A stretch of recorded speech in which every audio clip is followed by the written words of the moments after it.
가게에 40대 중반의 한 남성이 들어와서 이제 가게를 둘러보다가 여성 지갑이 있는 곳에 가서 이제 지갑을 불렀다고 합니다. 주인이 유심히 바라봤는가 봐요. 한참 소선에다가 하나의 지갑을 고르고 난 다음에 그 지갑에 10,000원짜리를 또 한참 세가지고 넣더라는 거죠.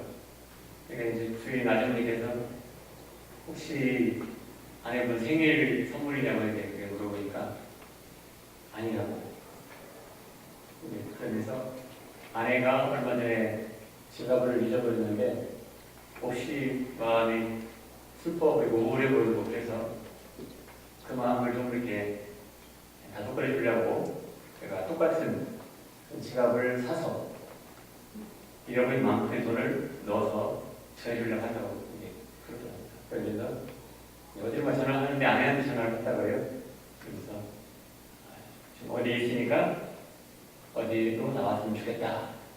이제 그러고 나서 이제 그 가는 모습을 보고 이제 그 아내도 그 사장 부인도 감동을 받았고 그걸 바라보고 있는 남편도 역시 감동을 받았다는 그런 이야기입니다. 다른 사람의 세정을 알아주는 것이 결국 쉽지 않은 일이라는 거. 그리고 더 나아가서는 보통 사람 같으면 그 실수에 대해서 어떻게 해서 그 지갑 잊어버리고 그 나이 먹고 그러려고 할 수도 있는데 불구하고 잃어버린 사람 입장에 들어서 그 마음을 다독거려주고 위로해 주려고 그렇게 노력하는 그 남편의 한 인간의 모습을 보고 감동받지 않을 수 없겠죠. 저희들도 우리가 살면서 대학에 살면서 수많은 일들이 있고 어려운 일들이 있지 않습니까? 일이 없어도 특별한 실수를 안 했어도 그 사람을 헤아려 보고 배려해주고 이해하려는 노력이 있으면 좀 좋을 것 같고 혹 실수를 했다 하더라도 핀잔을 두거나 나무래거나 그러기보다는 그 본인을 헤아려서 위로해줄 수 있는 우리 원감이 되셨으면 좋겠다 이런 생각을 가져봅니다. 함께 살면서 얼마나 우리가 주변 사람들을 그렇게 배려하면서 사는지 그대로 갔으면 좋겠습니다. 자, 그게 잘 보이시나요? 예. 지갑이 있습니다. 돈 많이 가지고 계시죠? 네. 우리 박사님 돈 많이 가지고 계시죠? 그래, 왼쪽 그림 보면은 지금 거북이가 들어가고 있어요. 오른쪽 그림 뭐예요? 토끼입니다, 토끼. 그러니까 이게 돈이 들어올 때는 참 어렵게 들어오는데 나갈 때는 쉽게 나간다는 그런 사인이에요. 이게 반대로 돼야 되는데, 그래서 들어올 때는 빨리 들어오고 나갈 때 천천히 나가야 되는데 그렇지 않다는 것이죠. 우리들 지갑 속에 또는 내 통장 속에 좀 잔고 또는 어떻게 빨리 그걸 숨길 수 있을 것인가는 많은 고민을 하면서 살아가려고 생각했습니다. 그럼 우리 마음의 지갑 속에는 우리 마음 지갑 속에는 뭐가 들어있을까 한번 우리가 생각해봤으면 좋겠어요. 내 마음의 지갑 속에 뭐가 들어있을까? 한번 각자 마음의 문을 열고 들어가 보시기 바랍니다. 뭐가 어디에 있는지 그리고 내가 원하는 것은 무엇인지를 살펴봤으면 좋겠습니다. 외적 조건의 물건들을 찾기보다는 그것도 찾고 내 내면의 창고에 지갑에 꼭 있어야 할 것이 뭐가 있는지 잘 채워져 있는지 뭐가 부족한지 살펴봤으면 좋겠습니다. 제가 4월달에 개교의 동기 대동사님 낙원 세상에 대해서 말씀을 드렸어요. 이제 낙원 세상을 건설하기 위해서는 대동사님께서는 물질의 노예 생활하고 있는 인류를 구제하기 위해서 건물을 열었고 그 방법으로서 정신 세력을 확장해야 된다라는 말씀을 해주셨어요. 오늘은 이제 정신 세력에 대해서 한번 같이 다시 한번 연마해 보는 시간 갖도록 하겠습니다. 정신 세력은 다른 말로 표현하면 우리들 마음의 힘입니다. 마음의 힘. 네, 마음의 힘. 아까 우리가 형상 지갑에 카드와 돈이 얼마나 들어있는가를 늘 우리가 살피고 살지만 내 마음의 지갑 속에 내 정신, 내 마음의 힘이 어떤 힘이 얼마나 되어 있는지 어느 때 침묵하는지를 한번 살펴봤으면 좋겠습니다. 그 마음의 힘을 다시 펼쳐보면 3대력, 그 3대력은 수양력, 연구력, 취사력, 온전한 마음과 지혜의 힘과 그리고 실천할 수 있는 실행의 힘이 얼마나 들어있는가를 여러분들이 각자 한번 점검을 해봤으면 좋겠습니다. 그리고 필요한데 감화력입니다. 감화력. 누군가의 사람의 마음을 가져온다는 것이 바로 감화. 누군가의 사람의 마음을 움직일 수 있다는 것이 바로 감화력입니다. 나의 말과 행동을 통해서 누군가가 마음이 움직이고 그 마음이 나에게 건네지고 그래서 좋은 관계를 맺고 좋은 결과를 맺을 수 있는 그런 힘. 나 중심의 3대력을 한다면 관계 속에서 감화력이 내가 얼마나 있는가도 우리들이 살펴볼 내용이다. 그리고 긍정력. 내가 가는 곳마다 해서 문제를 일으키는 사람이 아니고 내가 가는 곳마다 해서 그 좋지 않은 모습들을 잠재우고 좋은 쪽으로 그 조직을, 그 가정을, 그 사회를 그렇게 골라내는 그런 힘이 나에게 있는가 그걸 한번 우리가 살펴봤으면 좋겠습니다. 그래서 정신계력이라는 것은, 정신세력이라는 것은 마음의 힘이고 그 마음의 힘이라는 것은 3대력 그리고 감화력, 긍정력 이 세 가지가 잘 아울러졌을 때 온전한 마음을 가졌다고 우리가 할 수 있습니다. 자, 그렇다면 왜 정신세력이 중요한가? 왜 중요한가? 모든 사람들이 원하는 그런 행복과 잘 살기 원하는 인류의 남은 세상에 훨씬 이렇게 그렇습니다. 아무리 세상이 여건이 좋아지고 방법이 발달했어도 그걸 선용할 수 있는, 그걸 활용할 수 있는, 그걸 받아들일 수 있는 인간의 마음이 바로서 있지 않으면 결코 개인이 행복할 수 없고 우리 사회도 국가도 세계도 잘 사는 세상이 될 수가 없다는 것이죠. 그래서 여타의 환경도 계속 개선을 시켜가야 되겠지만 그것을 잘 글쓰고 선용할 수 있는 우리 인간의 마음이 바로 서야 된다. 그러니까 정신세력이 필요하다.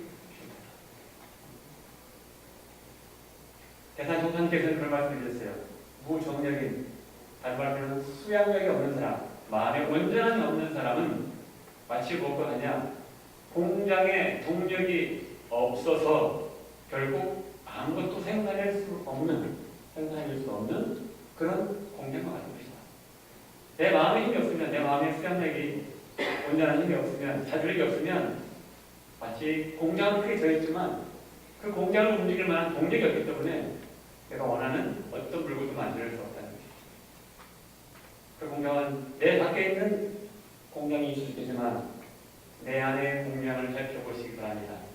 내 안의 공장에 지금 동력이 살아 숨쉬고 있는지 아니면 늘 바깥으로 움직이고 있는지를 살펴봤으면 좋겠습니다. 또 무해력인 지혜의 힘이 없는 사람은 마치 어둠 밤에 등불이 없는 곳에 있어서 눈뜬 봉사와 같다. 그러니까 석박사, 많은 지식, 많은 정보를 가지고 있지만 정말 지혜의 힘이 없게 된다면 마치 어둠 밤에 등불 없이 제대로 갈 수 없고 볼 수 없는 그런 사람과 같다. 그런 표현을 아주 적절히 잘 해주셨습니다. 무계력인, 계력, 실행력, 실천력이 없는 사람은 군인이 맨손으로 싸움 때 나올 것 같다. 최신 무기를 가지고 최정의 어떤 그 기술을 가지고 전장에 나가도 살까 말까 할 때 맨손으로 나가서 백전백패다. 그렇게 말씀해 주시면서 이 정력, 해력, 배력, 즉 그 말은 3대력이라는 힘을 많이 갖추어야 한 인간이 온전하게 행복을 들어갈 수 있고 세상도 그렇게 만들어갈 수 있다. 그런 법문을 내려주셨습니다. 이 동영상 한번 잘 보시고 옛날 생각을 해보시기 바랍니다.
제가 막 거기 들어가서 있는 것 같더라고요. 제가 저를 보니까. 이 동영상의 메시지는 딱 두 가지입니다. 하나는 우리가 원하는 것을 이루기 위해서는 결코 그렇게 쉽지 않고 포기하지 않고 아무런 노력이 있을 때 가능하다는 메시지가 하나 들어있어요. 또 하나는 내가 힘이 없으면 어떻게 된다? 그대로 끌려간다는 것이죠. 무너진다는 얘기죠. 한 인간으로서의 자기 꿈은 말할 것도 없고 한 인격체로서의 자기가 할 수 없는 정말 형편없는 인간이 있다는 거죠. 그래서 우리가 어디에 끌려가는가를 볼 수 있어요. 어디에 끌려가요? 먹는 것에 끌려가는 사람도 있을 것 같기도 하고요. 그렇죠? 돈, 명예, 시기, 또 어떤 조건, 또 사람 한마디 말 한마디에 완전히 무너질 때가 많을 수 있어요.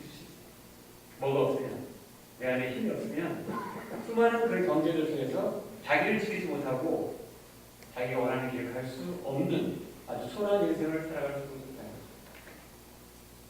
일적 조건하고는 관계없다. 내 안에 힘이 얼마나 있을 때, 얼마나 있느냐가 굉장히 중요하다는 거죠.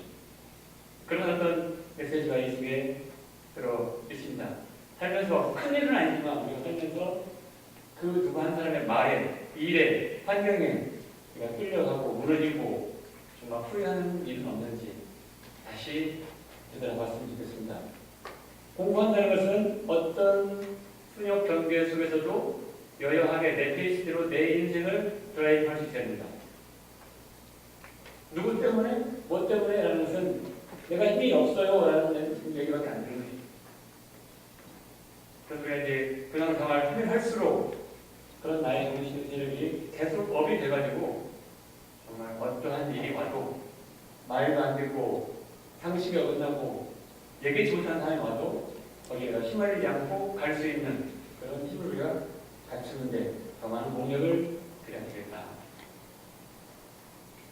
그렇다면 우리 원관인들의 정신세력 정도는 얼마일까 한번 측정해 보시기 바랍니다. 왼쪽에는 보자기가 있고 오른쪽에는 바구니가 있습니다. 내 마음 보자기는 지금 크기가 얼마일까? 몇 사람이나 살 수 있을까? 내 마음 보자기로. 내 마음 바구니에는 몇 사람이나 들어갈 수 있을까? 어떤 사람이 들어올까? 내 마음 바구니에. 어떤 사람만 들어올까?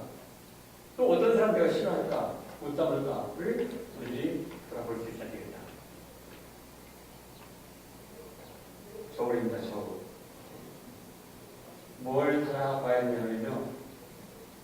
온생치 내가 일을 당해서 환경을 다해서 사람을 당해서 온전한 생각을 취사하는 나의 경우의 수를 따져봐요.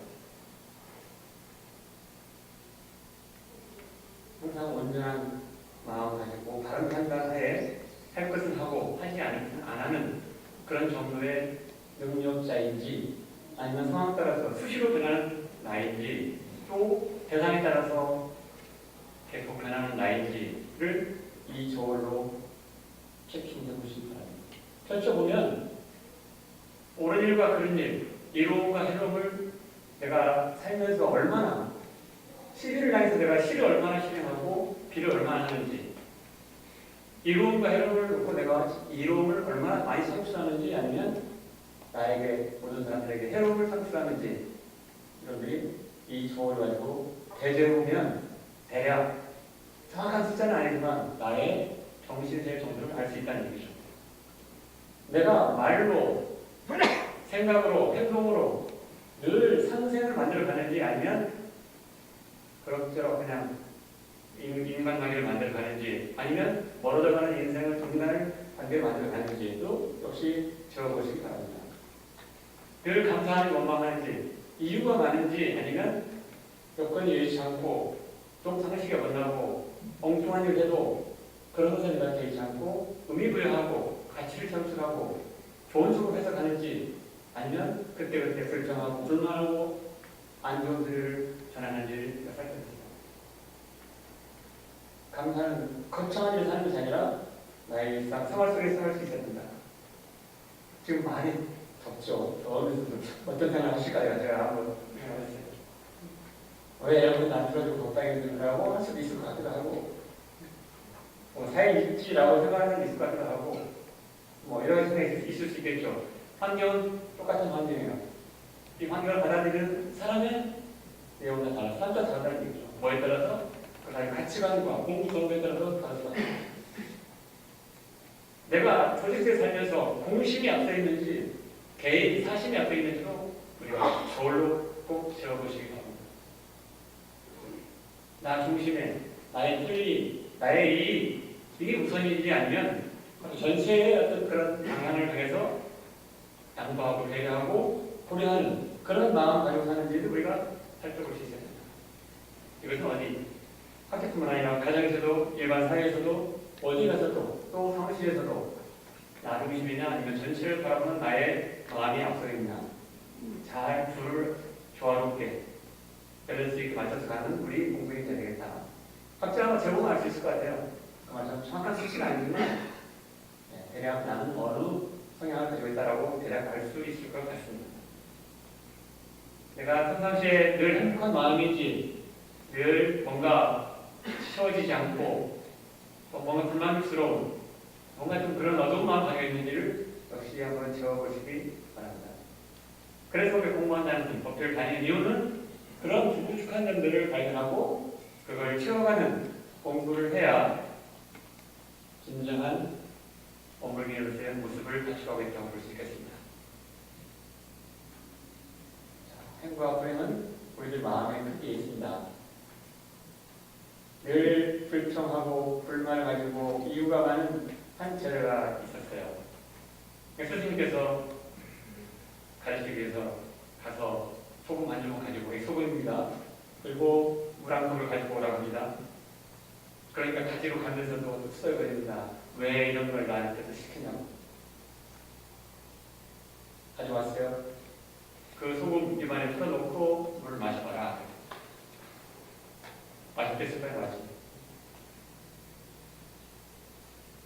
엄청 짠 양도 넣어서 쓰고 아주 고통스럽게 했죠. 그러니까 그걸 뱉어내면서 펼쩍거리면서 또 불평합니다. 다시 평을 가지고 나를 따라오니라. 그리고 어디로 갑니까? 호숫가로 갑니다. 별별별 따라가면서도 수덜거리고 불평하면서 따라옵니다. 그림을 그려보시죠. 그 상황. 도착했어요. 그 소금 호숫가에 풀어라. 그리고 컵으로 한 컵의 물을 더 마셔봐라. 무슨 맛이냐? 무슨 맛이겠습니까? 호숫가에 소금 한번 풀었는데 무슨 맛이겠어요? 별맛 없었겠죠.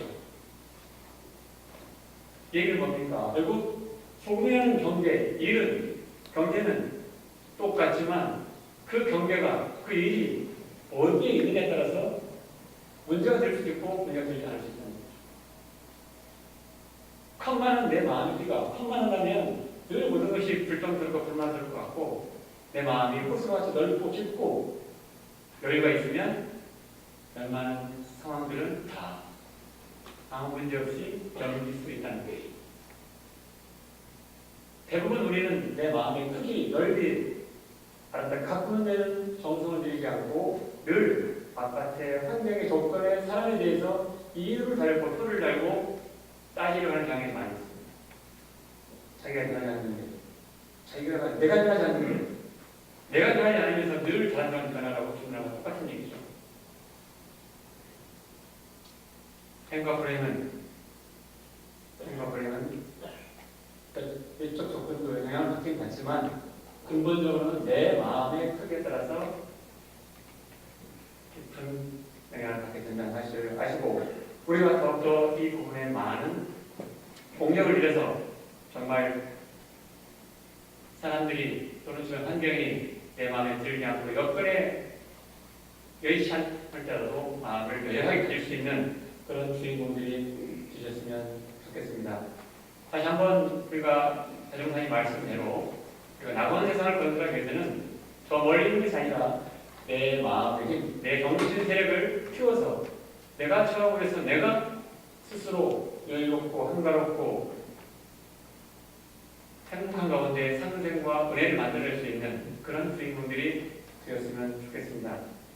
다음 시간에는 제가 이제 그러면 정신세를 어떻게 할 것인가에 대해서 어떻게 확장할 것인가에 대해서 또 공부해 보도록 하겠습니다. 방금 두 가지 적혀 주셨죠? 진리일동교의 신앙과 사실적 도덕의 훈련을 잘하고 있습니다. 이 내용도 한 번 더 잘 다듬어서 같이 공부하는 시간을 갖도록 하겠습니다. 대부분 사람들은 외형적인 조건, 외형적인 모습을 가꾸는 데는 많은 공력을 들이고 시키지 않아도 잘합니다.